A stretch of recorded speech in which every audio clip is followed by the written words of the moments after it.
The Diamondbacks seemed to turn a corner during yesterday's win in Queens, taking advantage of the Mets' mistakes and limiting the scope of their own. Could this be the start of a big early season run, or will bad habits we're still seeing prevent that from happening?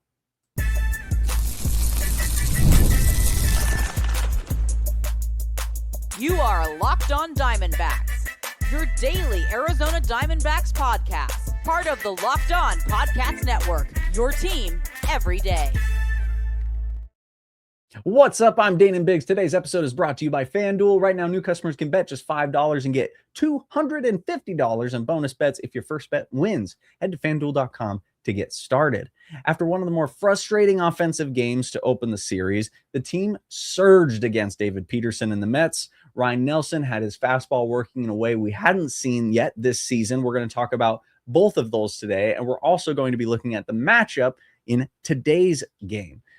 They have put themselves in a great spot as they're hoping in today's game to take the first series of this East Coast road trip and finally get above 500. So we'll see how that goes. Again, we're going to start by talking about yesterday's offensive look, or their offensive results. So before you get too much into that, I want to ask you, okay, what made you happier about yesterday? The offense or Ryne Nelson? Ooh, good question. Because, yeah, two things that haven't been working very well, Ryne Nelson and offense, both worked pretty darn well yesterday. I think the thing that makes me the most excited is that the Diamondbacks were able to actually capitalize on their opportunities. When they had runners in scoring position, they were much better about batting those guys in as opposed to yesterday and the rest of the season so far, where they just strand their guys in scoring position. Yesterday they had so offense is your answer? So offense would have to be my answer, I think. I would say Ryne Nelson. So you would say Ryne Nelson? I think so. Why? Yeah. Why, Tate? Because I think I had more faith that the offense would figure it out eventually. So you were more surprised by Ryne Nelson? Maybe. It was more of a happy surprise. I don't know, because I think I was expecting Ryne Nelson to figure it out, but I think my thinking with him has always been that he gets better as the season goes. That's true. The last few years, that's how Ryne Nelson has been. So the fact that he looked this good on April 8th made me very happy.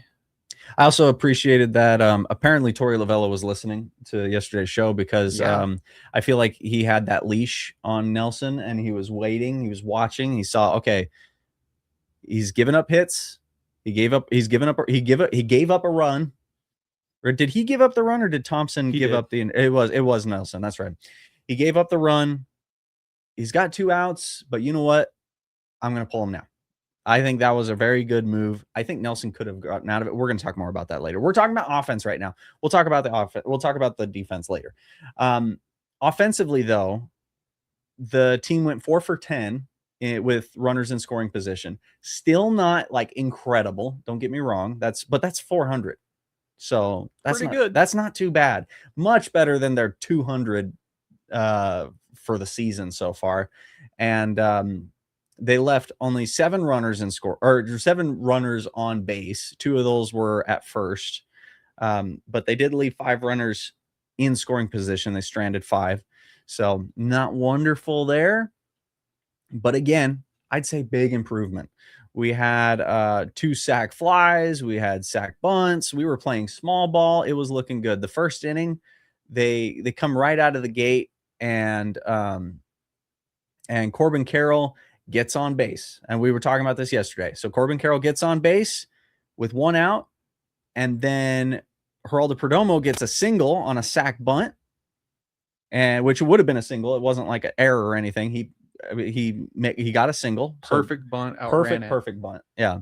So runner on first and third, and then Moreno hits a sac fly to score the run. Then that was it. That was the inning. And then Nolan Arenado grounded out. So that was it. But they got that first run on the board, which was huge. I think that helped Nelson in his first outing really lock in, which he did. And then it set up the Diamondbacks for the second inning, where they scored 4 runs. It started with Vargas and Jose Fernandez getting back-to-back singles. Tim Tawa puts down a perfect sac bunt. Jorge Barrosa worked the walk, and then Ketel Marte comes up and hits an RBI single to score another run. It was a very shallow hit, so it only scored one run, but don't worry, Corbin Carroll came up to bat, nearly got pelted in the face, and definitely very shaken up. And I was worried. I was like, oh, great. Wasn't that the first at bat? No, this was the second at bat. Wait, maybe it was the first. No, wasn't it the second? It was the first. Was it the first? Yeah. Tate and I were working in meetings and stuff during the game, and so basically one of us would be watching, and then the other one would watch when when it was. Yeah, one of the doubles was that. So Corbin Carroll nearly gets hit in the face, and then the very next pitch launches a double. Anyway, he did it again, hits another double, scores 2 more runs. Geraldo Perdomo hits a sac fly to score yet another run, and Moreno ended the inning on a strikeout. So not a bad outing at all. Now it's 5-0. The Diamondbacks are looking pretty good. From there, things kind of go quiet. 3 up, 3 down, 3 up, 3 down in the third and the fourth. In the fifth, Perdomo walks and steals second, and then goes to third on a throwing error, but Moreno and Arenado strike out in the inning. So stranded Perdomo at third. So wasn't able to capitalize on that in the fourth. In the sixth, Vargas hits yet another single, but nobody is able to capitalize on that. Seventh, Corbin Carroll with 1 out hits a triple. This guy is crazy. He has more triples than he does home runs. And I think is he leading the league in triples already? I don't know. I want to say he's leading something in triples. He just keep going. I'll check on that. Okay, he'll check on that.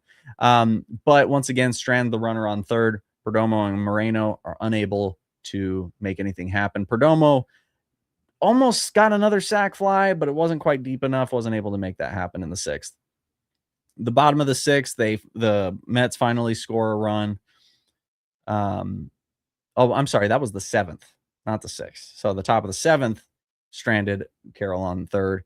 The eighth, the Diamondbacks are able to make something happen. Again, Ildemaro Vargas and Jose Fernandez, the dynamic duo, once again, it's back-to-back singles. Tim Tawa walks this time, loads the bases, and then Jorge Barrosa gets his 4th hit and 4th double of the season. Corbin Carroll does lead the league in triples. He does. Number 2, known speedster Luis Ariz. Oh. He's tied with other people. Does he have 2? He has 2. Wow. Carroll has 3. Interesting. I guess he plays in San Francisco. They have he plays in San. Yeah, that's a good point. Yeah, you wouldn't expect Luis Ariz to be on triple leaderboards. I would not. Anyway, Barrosa gets a double on a fly ball into center field. It was a tricky play, but it did hit the glove of the center fielder. He probably should have caught it, but it was. You're trying to give Luis Robert some props. Could I have caught it? A big maybe. I don't know. Definitely. You think I could have? Yeah. I've botched easier plays, but I could have. I don't think I necessarily would have, but it was a tricky one. And then top of the ninth, 3 up, 3 down. Well, Perdomo walked, Moreno flied out, and Arenado grounded into a double play. Classic. So the good stuff here, Corbin Carroll, I don't even need to say anything. 3 extra base hits, all off left-handed pitchers. Jorge Barrosa still just hitting doubles. He also had a really good defensive outing today in center field, or yesterday, sorry, in center field. And then both of our rallies, if you will, started with Ildemaro Vargas and Jose Fernandez getting back-to-back singles. So the bottom of the order setting up the top of the order, exactly the way we drew up. And then Geraldo Perdomo, he had a better outing, not exactly like what we hoped from him, but he had 2 walks, a bunt single, and a sac fly. So he's getting on base. He's not getting out every time, just like we were hoping he wouldn't. Cons, Arenado didn't look good. 2 strikeouts, a double play. None of his batted balls even left the infield. Moreno struggled. I'm not as worried about him just because he's had a pretty good outing thus far, but he struck out 3 times yesterday. So, but he did get an RBI on the sac fly. Was that what it was? No, Moreno? He did. Yeah, Moreno. Where was his RBI? I don't remember now. but he did have an RBI. It was a sac It was fly. a sac fly. Okay. Oh, that's right. In the first. Marte had a hit, but he just, I don't know. He doesn't look quite right yet. Feels like he's not seeing the ball like at all. Like he swings like I do when I go into a batting cage that's just a little too fast for me. He just closes his eyes and just swings at everything. And pretty much anything below the zone he's swinging at. I'm not sure what's going on with that one, but that's something that needs to get fixed. And then Jose Fernandez caused what should have been 2 errors at first base, but neither of them actually ended up getting credited to him, even though they probably both should have. He made a bad throw to Ryne Nelson, who was covering first, though that was credited to Ryne Nelson as the error. And then he dropped a throw from Perdomo in the 8th, which was credited as a single, even though it did beat out the run. So anyway, I don't know. But Fernandez, maybe, I mean, also he could just be working out the kinks and stuff at first base, but maybe first base isn't for him. He's not at first base today. He's not first base today. Who's first base today? Eduardo Vargas, and he's at third. Fernandez. Oh, okay, cool. So Arenado sitting out. Got the day off. Good. And Arenado and Corbin Carroll got the day off, actually. Corbin Carroll is apparently during his triple, he was feeling some tightness, some discomfort in his hip, and nothing serious. They're not even like sending it, like he's not getting imaged or anything. They're just saying, let's take the day. He will be available off the bench if necessary, but they're like, let's just. We know how much they love taking pictures. And they're not even doing that. Yeah, they love their precautions. So, sorry. Whenever I touch the mic, sometimes it goes out. So hopefully, did you break it? I don't know. And I just kept touching it. So, if the audio ever sounds weird for like 5 seconds, it's because my mic did a weird thing. But anyway, now let's go ahead and talk about Ryne Nelson, who was phenomenal, a huge improvement. Very excited to talk about it, even though I said the offense was the thing I was more excited about. I'm sorry, Tate, if I offended you with that one. But I am excited to talk about this. So let's go ahead and get into it. The NBA playoffs are here, where every possession matters, every matchup is magnified, and every game can swing a series. And right now, FanDuel is giving new customers a great way to get in on the action. Here's what I like about it. You can bet just $5 and get $250 in bonus bets if your first bet wins. The app makes it easy to follow the action with player stats, trends, and matchups all in one place. And during the playoffs, that extra insight really matters when you're looking at stars, role players, and key moments. It just makes the entire playoff experience more engaging from start to finish. Use the website to look up current lines and odds to personalize your audience. Head to FanDuel.com to get started. FanDuel, play your game. This episode is also brought to you by our friends over at Indeed. Workplace chaos, deadlines stacking up, inbox overflowing, and the one position you have to fill still sitting open. When the pressure's on and you need the right hire, this is a job for Indeed sponsored jobs. Indeed sponsored jobs helps you reach the people who actually fit what you're looking for: skills, experience, location, so you're not just hoping the right candidate stumbles across your post. And here's a stat that says it all. In the minute that I've been talking to you, companies like yours have made 27 hires on Indeed, according to Indeed data worldwide. So if you're hiring, spend less time searching and more time interviewing candidates who check all your boxes with Indeed sponsored jobs. Spend less time searching and more time actually interviewing. And listeners of this show will get $75 sponsored job credit to help your job get the premium status it deserves at Indeed sponsored jobs /podcast. Just go to Indeed.com/podcast right now and support our show by saying you heard about Indeed on the Locked On Diamondbacks podcast. Indeed.com/podcast. Terms and conditions apply. Need to hire? This is a job for Indeed sponsored jobs. And we're back. And everybody, I wanted to say thank you so much for making Locked On Diamondbacks your first listen of the day. Don't forget to check out the Everydayer Club for ad-free episodes and access to a group chat with me and other listeners of the show. Tap the link in the show notes or go to lockedondiamondbacks.supercast.com. Now, Ryne Nelson has struggled up till now, not because, he's consistently bad or anything. It's actually, he's very good, but he consistently has one bad inning where he gives up a ton of runs or he implodes or something like that. So we were very interested to see how he was going to do yesterday.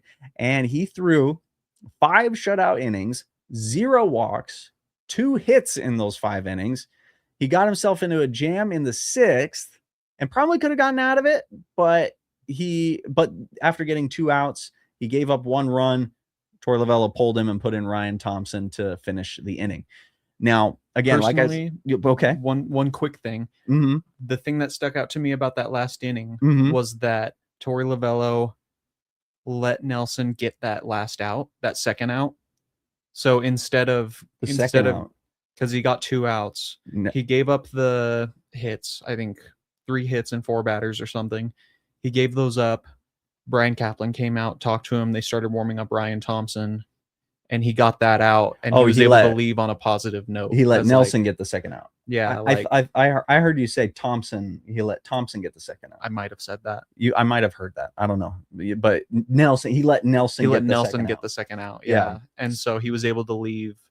I think he had the history this season of kind of imploding, especially that last game. He left him in. He couldn't get that last out. Things fell apart for him. But in this one, he maybe got saved from himself. I agree. He probably could have gotten out of that, it felt like. But as it stands, he was able to get that second out and leave feeling relatively good. Yeah. I mean, really, at the end of the day, he gave up 1 run, and that's it. And it wasn't a home run. It was on a handful of hits.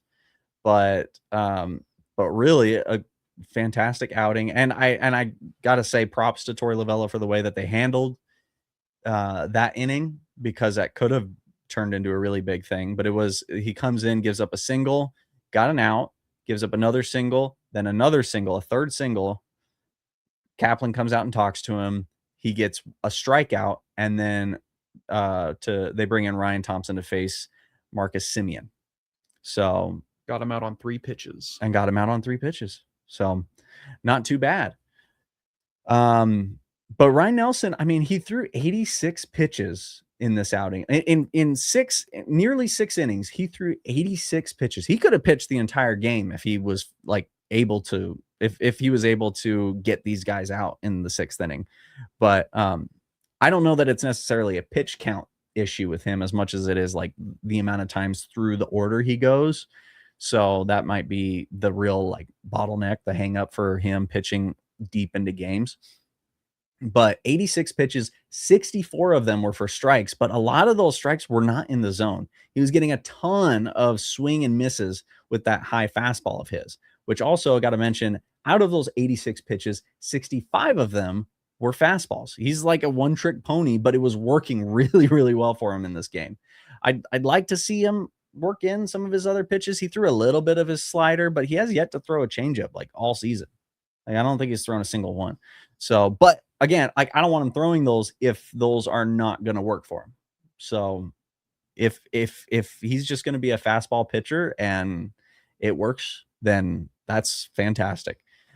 Keep doing it till it doesn't. Keep it going. Cause that is good. And maybe it's the sort of thing where if he feels like he can locate his pitches, which he looked like he was locating them very well yesterday, and he feels like that's all he needs to do, then because if you're just throwing a fastball, but you're able to locate it exactly where you want it and pinpoint it, you might not be mixing them up on, the velocity, but you're mixing them up on, okay, is this in the zone? Is it out of the zone? Is it high? Is it low? Is it, outside, inside? There's so much he can still do with that. Whereas with most pitchers, you can pinpoint some of your pitches, but not all of your pitches, which leaves you vulnerable to making a mistake, leaving a slider right over the heart of the plate, or hitting a batter with a sweeper or whatever. And, there's so many different ways that can go wrong. And so if he feels like I can pinpoint this pitch, then by all means, let it happen, let it rip. And then really quick, just to summarize the rest of the pitching outing, Thompson pitched that just got that 1 out through 3 pitches and was good. Andrew Hoffman came in, pitched 2 innings, went a clean inning, and then in his second inning gave up an earned run. What was that? Was that on? That was in the inning, I'm pretty sure, where Jose Fernandez dropped the ball. Oh, I think you might be right. Yeah. Was it? Oh, it was Luis Robert Robert Jr. Yeah, that's right. So flied out, a single that shouldn't have been a single, and then Brett Beatty doubled, and then a sac fly. So they were playing small ball there. And hey, you know what? I would argue it shouldn't have been an earned run. Oh, it was an earned run. Well, yeah, it was an earned run because it wasn't an error. Yeah, they called it a single. Should have been, but it wasn't. So earned run. Whatever. Which that's Hoffman's first earned run of the season. So he's been doing pretty good. Hoff Daddy. Hoff Daddy. And then Taylor Clark came in the 9th and gave up a single hit. And that was the game. It gave up a single and then got a double play right after that. And then a quick ground out. So pitching was very, very good yesterday. Offense, much better than it's been all season. And if this is the standard for the team going forward, we're going to have an excellent Diamondback team. Is this going to happen every single game? No, obviously not. But if this is the average, then great. But if this is going to be the average, that means that we need to be able to perform even better than this occasionally. And I think the blueprint is there. It's just you need Marte and Perdomo to kind of rise up to the same level of hitting as like Carroll and Moreno. Arenado, I think if he's able Vargas. Vargas. Look at his season average. It's right there. Vargas' season average is 500. He's batting 500.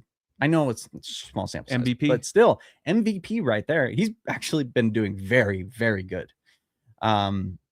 So I mean, he went 3 for 4 yesterday. So he batted 750 yesterday. So not bad. He and Carroll have an OPS over 1. Moreno does not, but he's been doing really well lately. Not yesterday, but so if they're all able to kind of match that, then great. If Barrosa's able to hit more doubles like consistently, then that's excellent. Tim Tawa, Nolan Arenado, they kind of need to wake up a little bit. Jose Fernandez has been pretty good, but I think he has another gear in him, it feels like. Yeah, he does. I think so. And so it'd be nice to see opening or debut. Thank you. That was the word I was thinking of. Debut Jose Fernandez on the regular. But pretty darn good. Excited to see how today's game goes. And speaking of, let's go ahead and talk about today's matchup right now. Hey, this is Jeff Carr from Locked On Reds, and when it comes to our futures, we all have great ideas when it comes to our job, when it comes to our house, when it comes to our vehicles, all that great stuff. But honestly, when it comes to securing that future, I don't know what I don't know. And when me and my wife sat down to figure out the life insurance thing, Ethos made everything simple. Everything's online, you have a quick and easy application process, and you find out exactly what you need for coverage all in one spot. Ethos makes everything so convenient when it comes to learning about your own life insurance, because insurance is something that is far beyond batting average or on-base percentage. It's way out in left field for me.